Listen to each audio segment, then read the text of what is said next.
नमस्कार दोस्तों। उम्मीद है आप सब अच्छे होंगे। मैं सिद्धार्थ आपका मेंटोर स्वागत करता हूं सिविल्स डेली के इस यूट्यूब क्लासेस पर, जहां आज हम बात करेंगे यूपीएससी प्रीलिम्स और मेंस से जुड़ी कुछ इम्पॉर्टेंट एंड रेलेवेंट इंसिडेंट्स पर। दोस्तों, आज है 15 जनवरी और दिन है सैटरडे। आज का दिन खास क्यों है दोस्तों? आज सेलिब्रेट किया जाता है इंडियन आर्मी डे, सेना दिवस।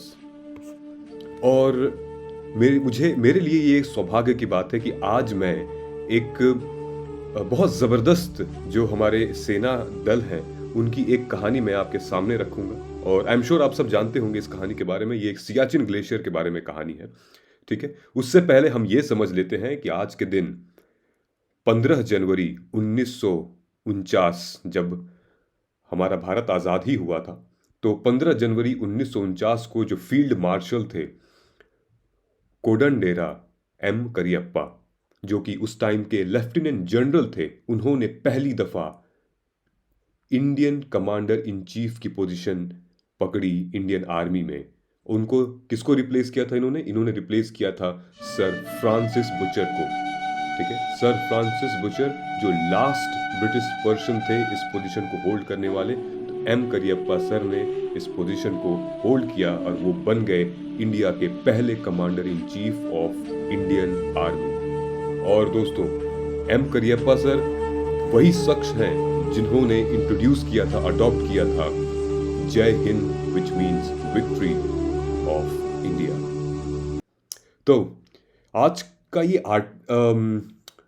15 जनवरी का ये दिन हम इसलिए भी सेलिब्रेट कर रहे हैं क्योंकि आज के जो न्यूज़ थी, जो इंडियन एक्सप्रेस की जो न्यूज़ थी, और बहुत ही ज़बरदस्त तरीके से जो श्याम सरन जी हैं उन्होंने बहुत डिटेल में इसके बारे में कहा, चर्चा की है। तो हम इस बारे में यही चर्चा करेंगे कि what is the Siachen glacier dispute. आखिर क्या है सियाचिन ग्लेशियर का डिस्प्यूट? और अगर ये ना होता, अगर हमारी सेना ना होती, अगर हमारी आर्मी ना होती, तो भारत हर रोज हर घंटे कहीं ना कहीं से कट रहा होता। तो आज हम अपने सेना को, इंडियन आर्मी को नमन करते हैं। उनकी शिद्दत और उनकी मेहनत को हम सम्मान करते हैं। और ये पूरा का पूरा जो हमारा आज का वीडियो है, ये उन शहीद नौजवानों के लिए है। उनको हम रिमेंबर कर रहे हैं आज, उनकी उनकी बहादुरी, उनकी वीर गाथाओं को। ओके, तो लेकिन सबसे पहले अगर हम यूपीएससी के कॉन्टेक्स्ट में आए, क्योंकि ये तो बहुत ही सेंसिटिव चीज़ है, बहुत इंपॉर्टेंट चीज़ है, तो समझना, सोचना और लिखना बहुत ज़रूरी है यहाँ पे। तो चलिए शुरू करते हैं। ये जो आर्टिकल आप मेरे सामने देख रहे हैं, ये पूरे के पूरे आर्टिकल, हालांकि ये बहुत कम इन्फॉर्मेशन है, लेकिन मैंने सोचा आज इसके बारे में हम पूरा डिटेल में आपको समझाते हैं। So what is the Siachen glacier dispute? चलिए आते हैं। सो कुछ फैक्ट्स जान लेते हैं पहले सियाचिन ग्लेशियर के बारे में। दोस्तों, Siachen glacier is the longest glacier of the Karakoram range. ये है काराकोरम रेंज। अगर आप हल्का सा देखें, यहाँ सर्किल घुमा हुआ है, this is the Karakoram range. और सबसे लंबा ग्लेशियर है इस रेंज का, and the second longest in the world outside polar region. बहुत ठंड रहती है, बहुत सर्द रहती है यहाँ पे। कहा जाता है कि -40 से 60 डिग्री सेंटीग्रेड यहाँ का टेम्परेचर ऑन एन एवरेज रहता है। धूप तो अमूमन दिखती भी नहीं है यहाँ पे। Siachen glacier lies in the part of Karakoram range which is referred as a third pole of the world. इसको third pole of the world भी कहा जाता है, ठीक है। It gets its name because Siachen glacier lies south of the great drainage that divides separate Eurasian plate and from the Indian subcontinent. लगभग दोस्तों 700 kilometre square में ये पूरा का पूरा ग्लेशियर ये फैला हुआ है, ठीक है। कभी कभी यहाँ पे कुछ जानवर जैसे कि snow leopard, brown beard, ibex, ऐसे जानवर भी पाए जाते हैं जिनको हमारे जवानों से भी खतरा है, और जिन जवानों की वजह से इनको भी खतरा है। मतलब कि फायरिंग में या फिर जो हमारी झड़प होती है, लड़ाई होती है, उनमें ये भी मारे जाते हैं। कहीं ना कहीं ऐसा देखा गया है। कहा जाता है कि इसकी हाइट जो है लगभग 17,000 से भी ज़्यादा फीट ऊपर है। And this is also one of the world's highest battle ground, इससे ऊंचा बैटल ग्राउंड इंडिया में क्या मतलब पूरे वर्ल्ड में नहीं है। और यहाँ पे भारत ने फतह हासिल की है इतनी ऊंची, तो एक मिसाल कायम कर रखी है हर भारतीय, इनफैक्ट वर्ल्ड के हर एक पर्सन के दिलों में, कैसे भारत ने सियाचिन ग्लेशियर पे विक्ट्री पाई थी। तो पूरा मुद्दा समझते हैं। अगर आपको ये बैकग्राउंड समझ में आ गया हो तो हम आगे समझते हैं। बेसिकली ये पूरा पाकिस्तान का एरिया है, अगर आप देख रहे हैं ये पाकिस्तान लिखा हुआ है, this is the entire Pakistan. Here China, Aksai Chin वाला एरिया आपको याद होगा जो इंडो चाइना वॉर हुआ था, अक्साई चिन है ये है कारगिल, ये है श्रीनगर। कारगिल मतलब 1999 वाली जो वॉर थी हमारी। कौन सी वॉर? जो अभी रिसेंटली जिस पे एक मूवी भी आई है, ठीक है, बताइएगा कौन सी मूवी आई है, अब हम श्योर आप देखते होंगे। ये है जम्मू कश्मीर हमारा, और ये रहा सियाचिन ग्लेशियर, ठीक है दोस्तों। एक बात मैं आपको बता दूं, ये है शख्सगाम।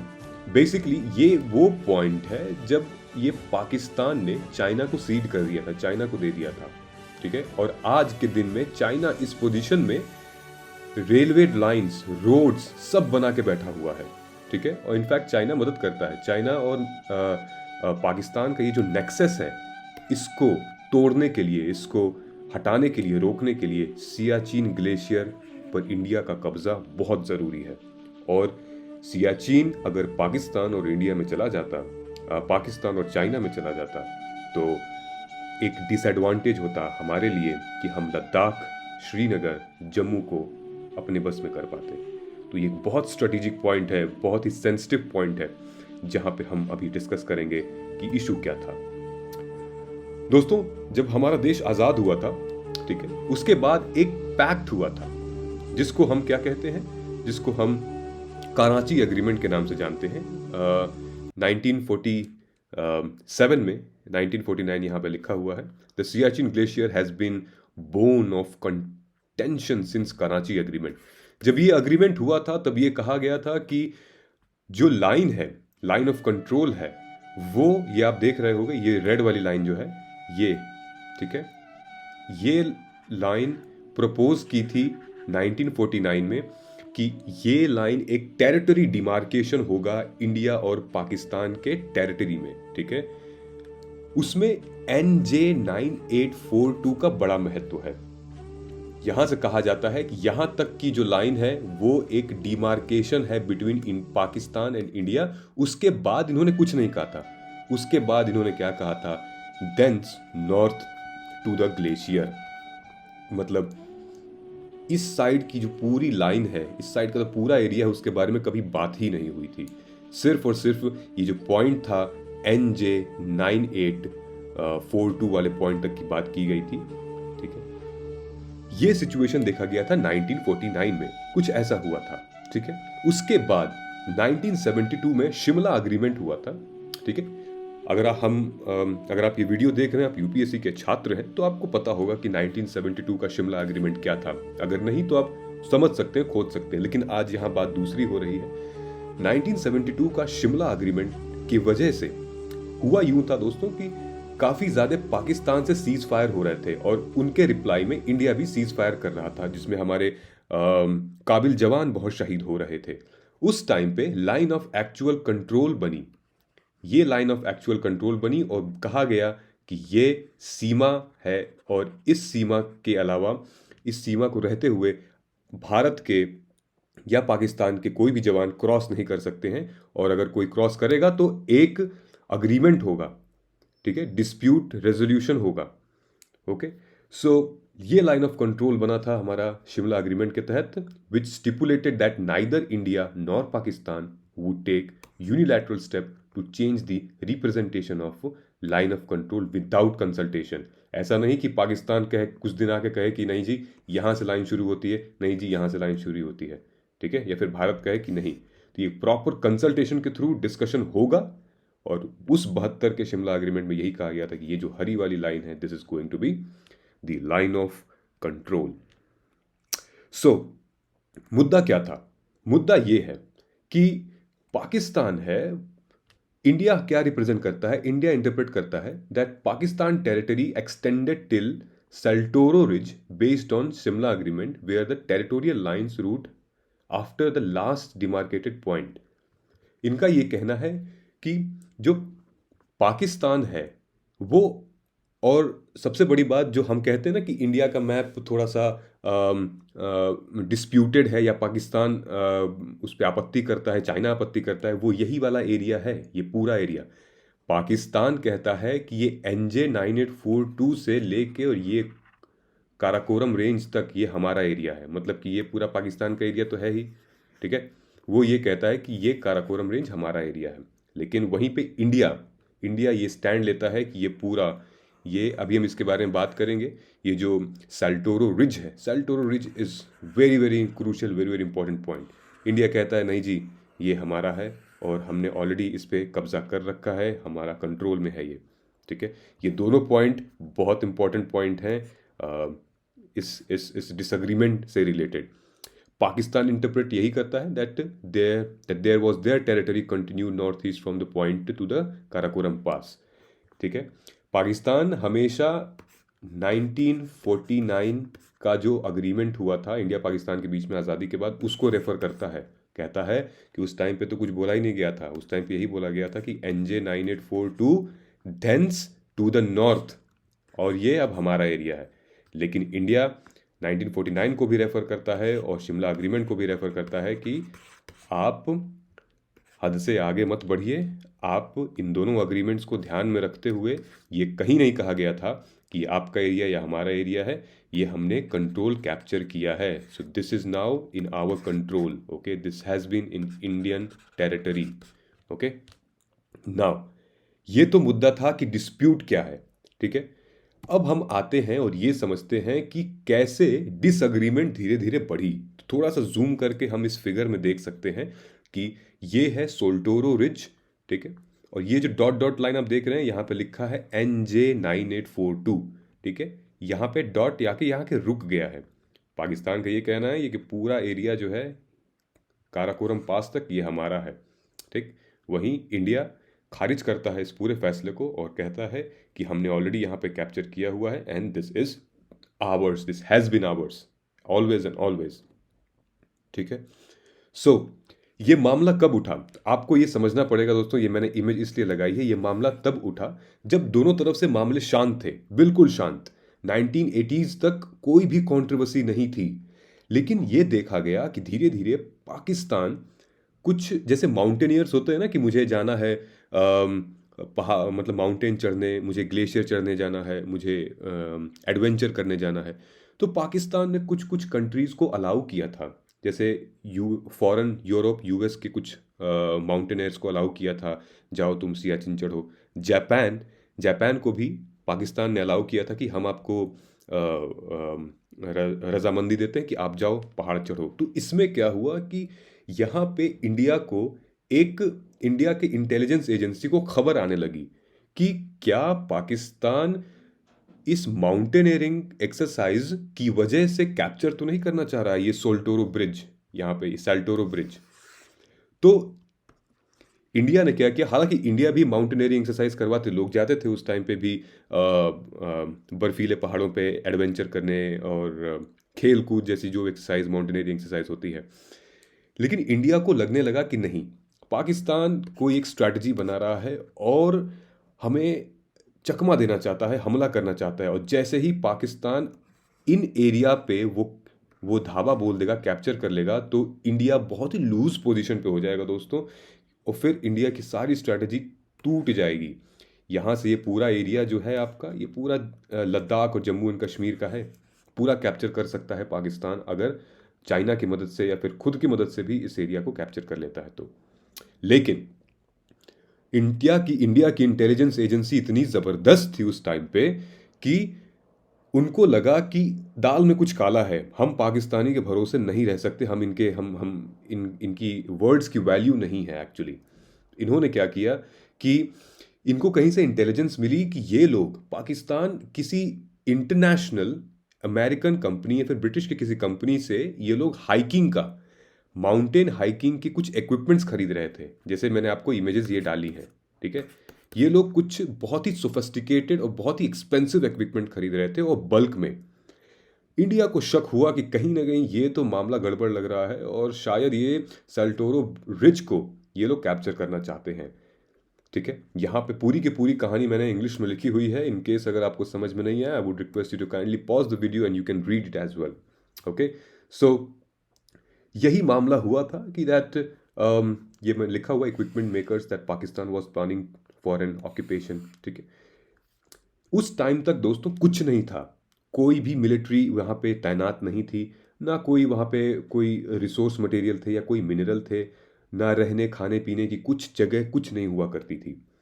लेकिन जब इंडिया को पता चला कि पाकिस्तान ऐसी हरकत करने वाला है, इंडिया ने फौरन अपनी मिलिट्री तैयार की, अपनी आर्मी तैयार की और धीरे धीरे मार्च करते गए और ये पूरा लगभग 70 किलोमीटर का ये पूरा रेंज था। 70 किलोमीटर के रेंज में बिछा दिया सारा का सारा अपना मिलिट्री पावर। हमारे जवान यहाँ पे तैनात हो गए और कौन सा ऑपरेशन आया?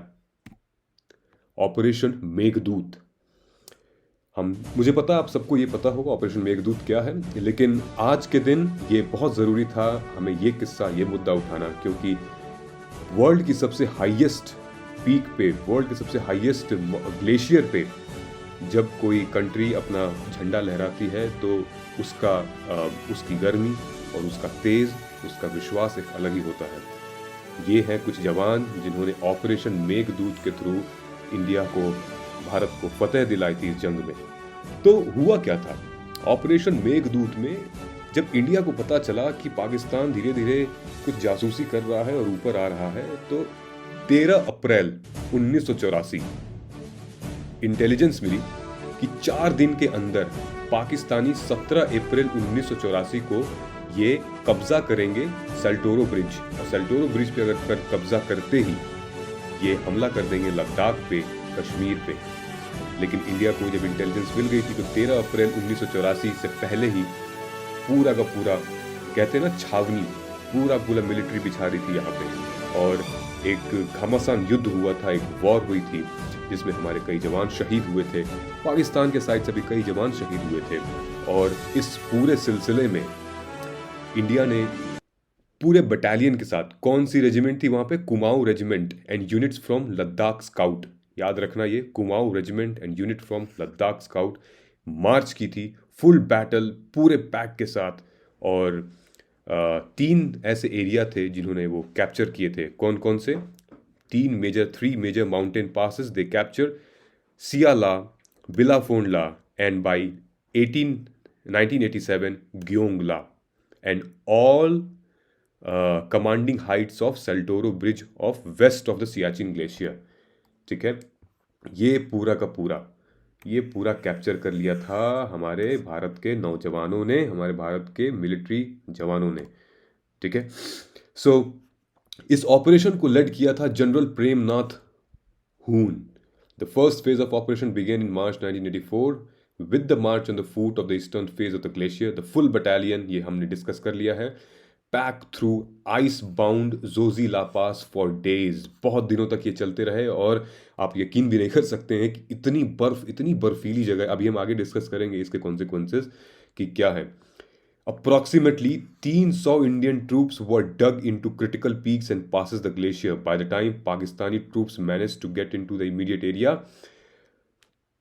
भारत ने सबसे ऊपर वाली पॉइंट पे पहुंच के और इन्होंने फतेह हासिल की। और चूंकि इंडिया सबसे ऊपर पोजीशन पे पहुंच गया था, ग्लेशियर पे सबसे ऊपर पोजीशन पे था और पाकिस्तान यहाँ कहीं था, तो अटैक करने में काफ़ी इजी हुआ था। तो बहुत सही टाइम पे, बहुत सही सिचुएशन पे इंडिया ने एक वहाँ पे अपनी पकड़ हासिल कर ली थी, कंट्रोल हासिल कर ली थी। दोस्तों ये जान लो, अगर ये नहीं होता तो आज ना हमारे पास कश्मीर होता, ना लद्दाख होता, ना जम्मू होता। तो हमें नमन करना चाहिए, शुक्रिया अदा करना चाहिए और रिमेंबर करना चाहिए, ताकि इनकी जो गुजर चुके हैं, जो शहीद हो चुके हैं, उनकी आत्मा को शांति मिले, उनके परिवार को बहुत सुख समृद्धि मिले। नाज होना चाहिए हमें इन लोगों के सेक्रीफाइसेस पे, और जो लोग जीवित हैं उनको ऑलरेडी बहुत अवार्ड्स मिल चुके हैं, चक्र मिल चुके हैं, और हमें फ़ख्र के साथ उनका नाम लेना चाहिए और हमें गर्व होना चाहिए कि ये लोग भारत के सिटीजन्स हैं।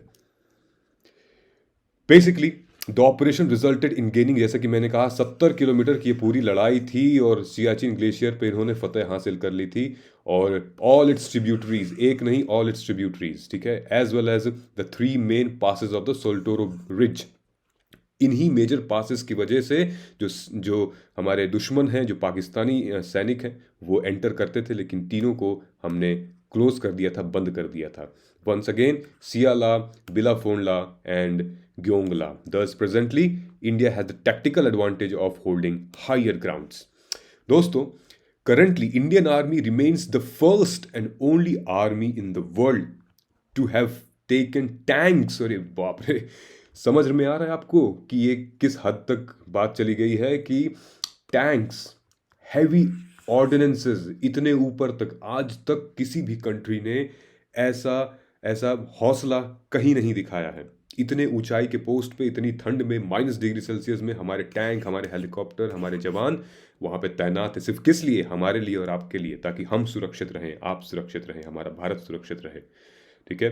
Up to 10 infantry battalions each of Indian army and Pakistan army are actively deployed at high altitude of 6400 metres through the region of the glacier. दोस्तों, ये जो रीजन है, ये ऑपरेशन राजीव के थ्रू अब हमें मिला था। ऑपरेशन राजीव 1984 के बाद जब ऑपरेशन मेघदूत हुआ, उसके बाद पाकिस्तान ने 2-3 बार कोशिश की हमें धर दबोचने की, हमारा कंट्रोल ख़त्म करने की, लेकिन कर नहीं पाए। ऑपरेशन राजीव के थ्रू ये पाकिस्तान का सबसे हाईएस्ट पोस्ट था, जिसे कैद आज़म कहते थे। कैद आज़म मोहम्मद अली जिन्ना को कहा जाता था, तो इसको कैद पोस्ट कहा जाता था। लेकिन भारत ने इसको ऑपरेशन राजीव के तहत कैप्चर करके बना दिया था। कौन सा पोस्ट, ये आपकी जिम्मेदारी है, मुझे कमेंट करके बताइएगा, कुमार पोस्ट या बाना पोस्ट। ठीक है, इसीलिए मैंने यहाँ पे लिखा है ताकि आप कंफ्यूज हो जाएं थोड़ा सा, ये सर्च करके आप बताइएगा। ठीक है। और यहाँ पे भारत ने भी अपनी 1987 में ऑपरेशन राजीव के थ्रू ये पोस्ट हासिल कर ली थी। तो दोस्तों, भारत ने ये सारी पोस्ट्स पिछले 1984 से लेकर 1987, 3 साल के अंदर बहुत मेहनत लगी, बहुत शिद्दत लगी, और कई सारे हमारे जवानों की लाइफ भी गई।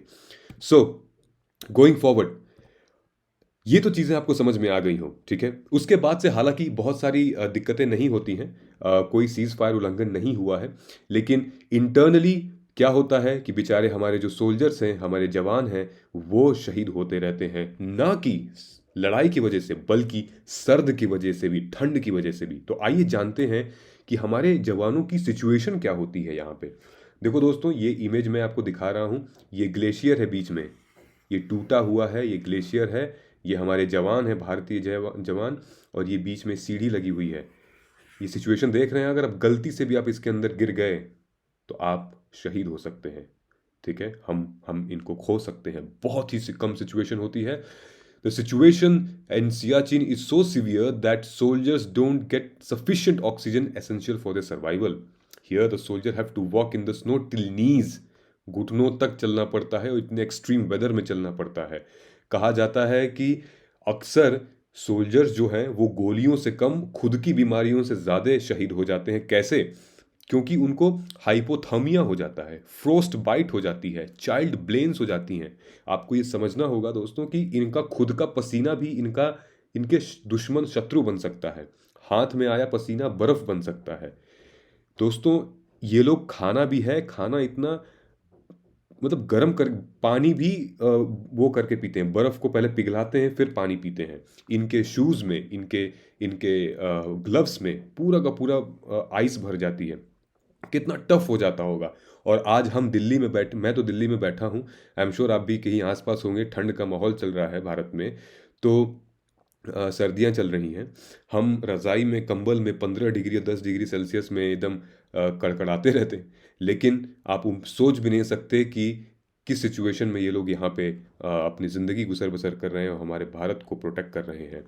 Soldiers need to have food of more than 4000 से 5000 कैलोरी पर डे।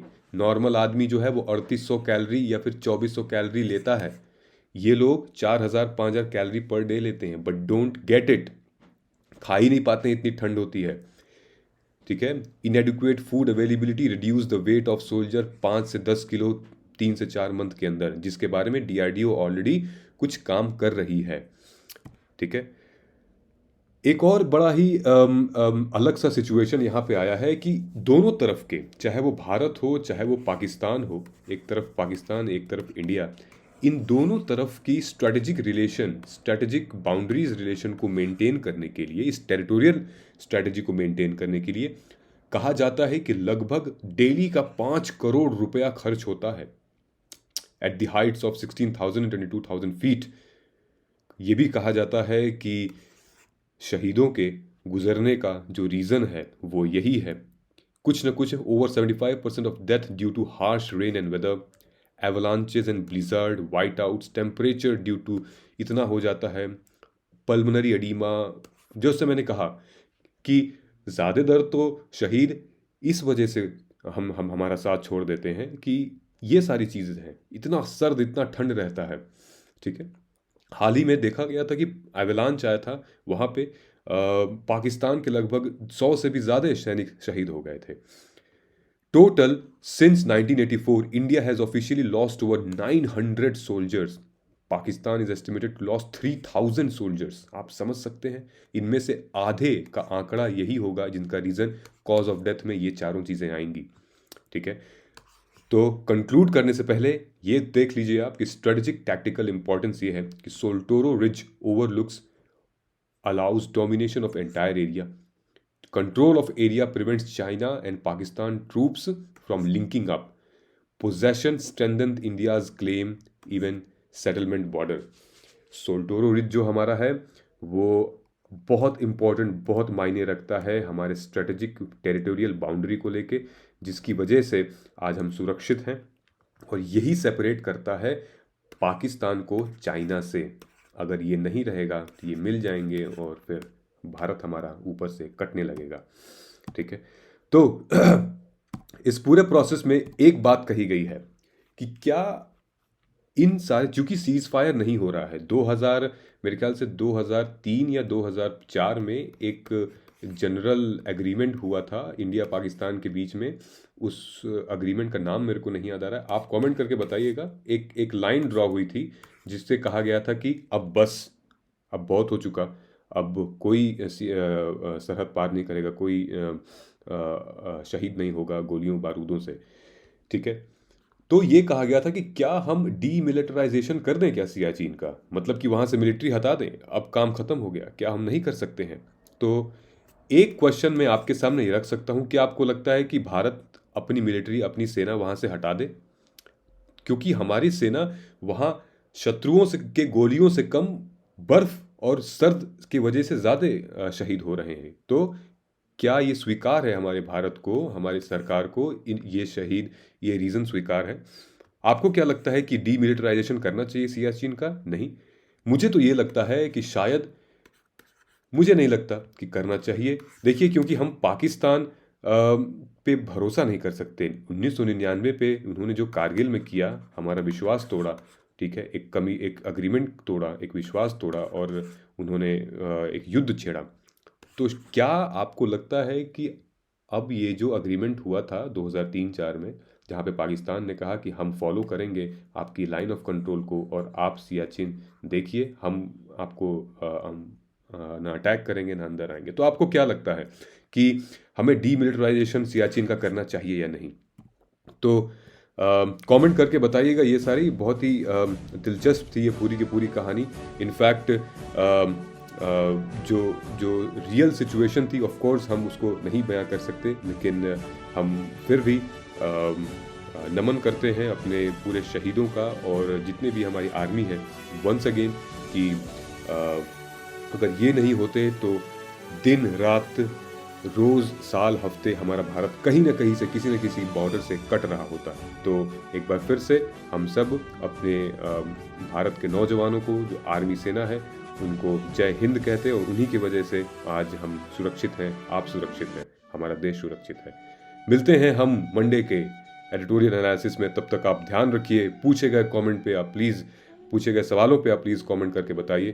तब तक हम मिलते हैं कल। धन्यवाद, शुक्रिया। जय हिंद।